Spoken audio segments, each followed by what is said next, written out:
अभी हारून रशीद साहब ने हमें ज्वाइन कर लिया है, मारूफ सहाफ़ी सीनियर तज़कियाकार हमारे साथ मौजूद हैं। एक दफ़ा फिर से आज बहुत शुक्रिया आपका हारून साहब, और बहुत आपको खुशामदीद शो में। शुक्रिया आपका नवाजिश।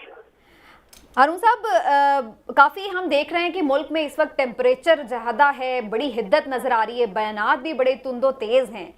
आने वाले दिनों पर आपका क्या तबसरा है? क्योंकि कुछ लोग ये पेश गोई कर रहे हैं कि हंगामा खेज खून रेजी हो सकती है, आप क्या फोर्सी कर रहे हैं? देखिए, शिकायत जब होती है ना तो फिर गीबत में ढलती है, और फिर भी इंसदाद ना हो तो फिर बुग़्ज़ व अनाद में ढलती है। और जब पेटी इंटरेस्ट हो, सिर्फ इक़्तिदार की अजीज हो, पावर की इंटॉक्सिकेशन तो हमेशा होती है, कुछ लोगों में ज्यादा होती है। तो जब ये बुग़्ज़ व अनाद पैदा हो जाता है तो फिर गाली गलौज के मुकाबले में फातह कोई नहीं होता। और बाहर को आप देख लें तो अंजाम खराब है इसका। आज जो गुफ्तगू की है राना सनाउल्लाह ने और शेख रशीद साहब ने, उसके बाद तो सूरत हाल और भी खराब है, और लगता है ऐसा है कि मजीद खराब होगी और किसी के हाथ में कुछ नहीं आएगा। हारून रशीद साहब, क्या आप समझते हैं कि अगर आम इंतखाबात का ऐलान कर दिया जाए तो सूरत हाल कंट्रोल की जा सकी? उससे पहले बंदोबस्त करना होगा, गाली गलौज का मैच बंद किया जाए और इलेक्शन का मैच शुरू किया जाए। हारून साहब, ये बताइएगा कि आप क्या समझती हैं, ये सियासी कल्चर में हमारे यहाँ ये गाली गलौज क्यों इतनी तेजी से इसका परवान चढ़ी है? ये हमेशा रही है, लेकिन अब ज्यादा तुंद हो गई है। देखिए, आज़ादी जब अचानक मिलती है तो अपने साथ गैर जिम्मेदारी का एक तूफान लाती है। किसी भी मुल्क में जब मीडिया फ्री होता है, जैसे तुर्की की एक मिसाल है और बहुत से मुल्कों की मिसाल है, बरसगीर में भी बहुत गैर जिम्मेदारी रही है। तो वो आज़ादी जब मिलती है, चर्चिल ने कहा था कि चोरों के, डाकुओं के, ठगों के हाथ में चला जाएगा सब कुछ। तो वो बाकी तो खैर वो तहरीक आज़ादी देने के मुखालिफ थे, वो तो उनकी राय दुरुस्त नहीं थी, इसलिए कि आज़ादी सबसे कीमती चीज़ है। लेकिन आज़ादी बेमानी है अगर डिसिप्लिन ना हो। अगर आज़ादी में डिसिप्लिन ना हो तो वो मादर पिदर आज़ादी है। फिर आप जो करें भाई, ये सोशल मीडिया जो है ये तो मतलब एक शैतानी चीज़ है, अगरचे आप इसको अच्छे मकसद के लिए भी इस्तेमाल कर सकते हैं। इकबाल ने कहा था कि आज़ादी अफकार है इब्लीस की ईजाद। लेकिन तो ये आपका इसका कोई सिस्टम होना चाहिए, जैसे ईरान में है, जैसे चाइना में, उतना सख्त ना भी हो तो भाई आप अपना आइडेंटिफाई तो करें खुद को, कोई शनाख्ती कार्ड नंबर हो, कोई तस्वीर हो आपकी। फेक आईडी से आप गंदी गालियां देते हैं। अभी मैंने कोई गालियां डिलीट की हैं अपने टेलीफोन से, तो छोकरों के हाथ में आगे, बंदरों के हाथ में उस तरह आ गया। तो सर, ये क्या समझते हैं आप, ये डिसिप्लिन कैसे लाया जा सकता है? डिसिप्लिन बतदरीज लाया जा सकता है, गुफ्तगू से लाया जा सकता है। जिनकी जिम्मेदारी है उन्हें करना चाहिए। अब सब लोग लाताल्लुक होकर बैठे हुए हैं, उलमा अपनी मस्जिदों में बैठे हैं, एस्टेब्लिशमेंट जो है वो अपने मंसूबों में मगन है, और सियासी पार्टियां इनकरेज करती हैं। जो पार्टियां नहीं इनकरेज करती हैं उनका इससे कोई नुकसान तो नहीं होता।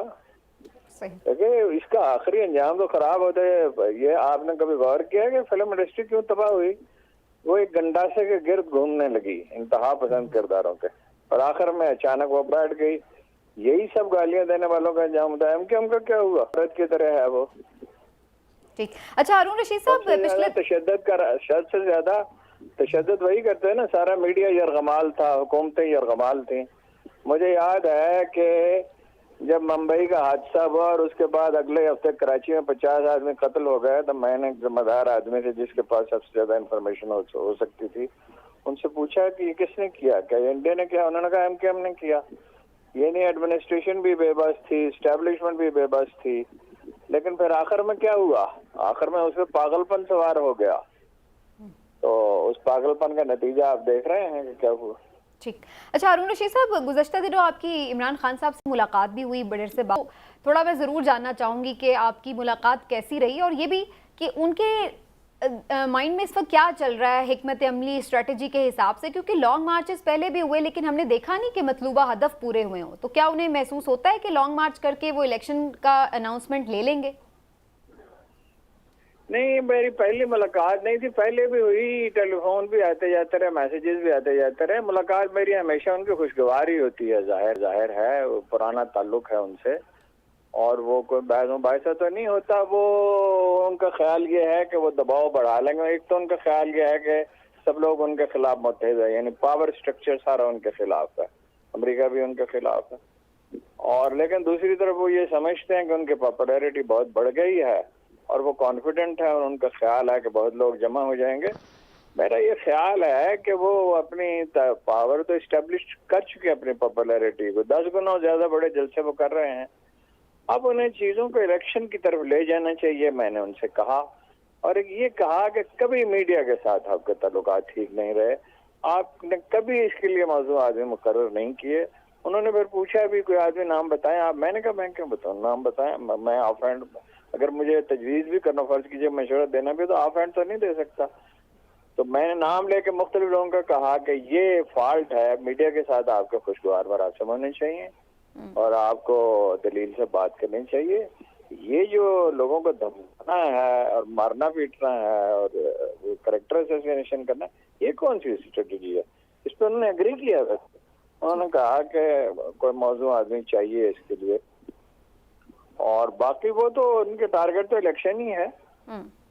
अच्छा हारून रशीद साहब, आपकी तज्जिए में इलेक्शन कब हो रहे हैं? ये हुकूमत भी थोड़ी मुश्किल में नजर आ रही है, जाहिर है उस तरह से अददी अक्सरियत इनके पास भी बड़ी थिन मेजॉरिटी है, फिर इदारे भी कुछ लग रहा है कि परेशान हैं इस हिसाब से कि उन्हें भी तनकीद का निशाना बनाया जा रहा है। तो ये इस वक्त सिचुएशन जो है ये ऐसा लग रहा है कि किसी के लिए भी बहुत कंफर्टेबल नहीं है। आपके ज़ाती तज्जिए में क्या मुल्क इंतखाबात की तरफ जा रहा है?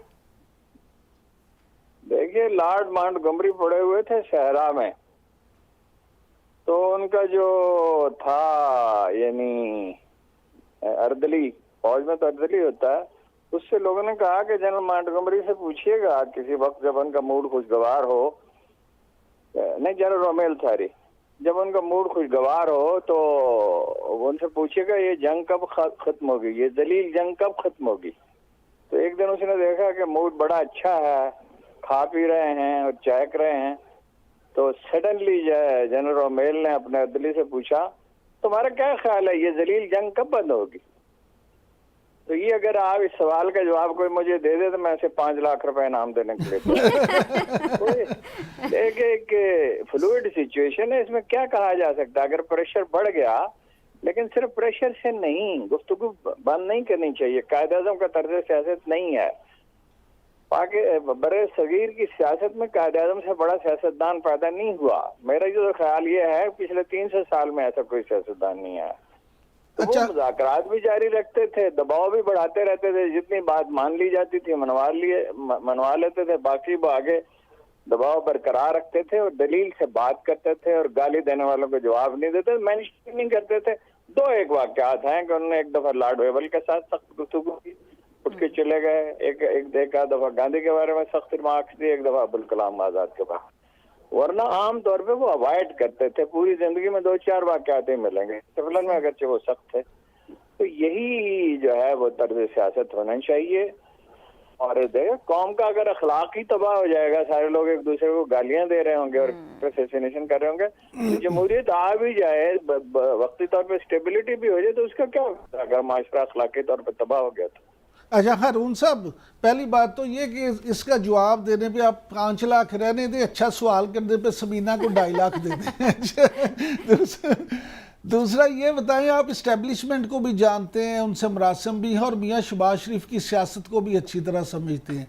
ये बताइएगा कि इमरान खान का तो आपने एनालिसिस उन पर कर दिया, इस हवाले से भी बता दें कि मुस्तकबिल में आपको क्या लगता है कि शहबाज शरीफ कैसे परफॉर्म करेंगे और इस्टेब्लिशमेंट जो है वो क्या करती नजर आती है आपको? देखिए, मैंने पहले भी आपसे कहा था कि सियासत में आदमी इतने अहम नहीं है जितनी सिचुएशन अहम होती है। सिचुएशन ऐसी है जो किसी के बस में नहीं है, इसे हम कहते हैं हिस्टोरिकल फोर्सेस अनलीश हो गई हैं। अमेरिका का एक प्लान है, वो मैं बता चुका हूँ कि वो चाहते हैं जून में इलेक्शन हो और मुश्तरका हुकूमत हो, पीपल्स पार्टी और नून लीग और बाकी पार्टियों की, और 2028 में वो हो, अपना बिलावल भुट्टो बने। अमेरिकी मंसूबे कभी पूरे होते हमने देखे तो नहीं है। बांग्लादेश में उनका प्लान नाकाम हुआ, इसराइल के बारे में उनके अंदाजे अक्सर गलत हुए, पाकिस्तान के बारे में गलत हुए। तो वो प्लान तो देखिए वो है जो अल्लाह का है, वो हम नहीं जानते। आइंस्टाइन ने कहा था देखना ये चाहिए कि वो ज़ात कदीम क्या चाहती है। आइंस्टाइन जितना बड़ा साइंसदान है उतना ही बड़ा फिलोसफर भी है। तो वो हम नहीं जानते कि कुदरत को क्या मंजूर है, लेकिन इस वक्त प्रिडिक्शन करना बड़ा मुश्किल है। मगर ये है कि कंट्राडिक्शंस, कार्ल मार्क्स ये कहते हैं कंट्राडिक्शन शार्प होती हैं तो तभी रिजॉल्व होती हैं, लेकिन कोई ना कोई हल निकलेगा। इसलिए कि इस तरह तो नहीं चल सकती चीजें। इस्टेब्लिशमेंट काफी रेलेवेंट हो गई है, पहले जितनी रेलेवेंट तो नहीं रही, और हुकूमत की भी कोई रिट नहीं रही है। रेलेवेंट तो इस वक्त इमरान खान है या अमेरिका है। सही। अच्छा हारून रशीद साहब, ये भी फरमाइएगा कि ज़ाहिर है हुकूमत भी ये जानती है कि खान साहब की पॉपुलैरिटी जो है इस वक्त उन्हें नज़र आ रहा है कि क्राउड अच्छा उनके पास आ रहा है, पॉपुलैरिटी इंक्रीज़ करी, तो उसको काउंटर करने के लिए मुख्तलिफ बातें भी की जा रही हैं। लॉन्ग मार्च को भी क्रश करने की स्ट्रैटेजी बनाई जा रही है, ऐसी खबरें आती हैं। अच्छा, फिर फॉरेन फंडिंग केस के मामले पर अगर PTI पर पाबंदी लग जाती है, आपको क्या नज़र आ रहा है कि इस तरह की चीज़ों के लिए खान साहब तैयार हैं? क्या रिएक्शन हो सकता है उनका? कुछ भी नहीं हो सकता। अवामी तहरीकें इस तरह कभी खत्म नहीं होती। पाबंदी लगा दें, गिरफ्तार कर लें, आप कितने आदमियों को जेल में रख सकते हैं? भुट्टो साहब ने 50,000 आदमी जेलों में डाल दिए थे, सारी लीडरशिप गिरफ्तार कर ली थी। फिर क्या हुआ था? वो ये नहीं होता, इस तरह नहीं आप दबा सकते अवामी तहरीकों को। अच्छा ये कौमी खुददारी की तहरीक है, इसमें तकरीबन वैसा ही वलवला पैदा हो जाता है जैसा आज़ादी की तहरीक में होता है। लोग नौकरियां छोड़ने के लिए तैयार हो जाते हैं, लोग हत्या के जान देने के लिए बाद लोग तैयार हो जाते हैं। आपने वकीलों की तहरीक में नहीं देखा?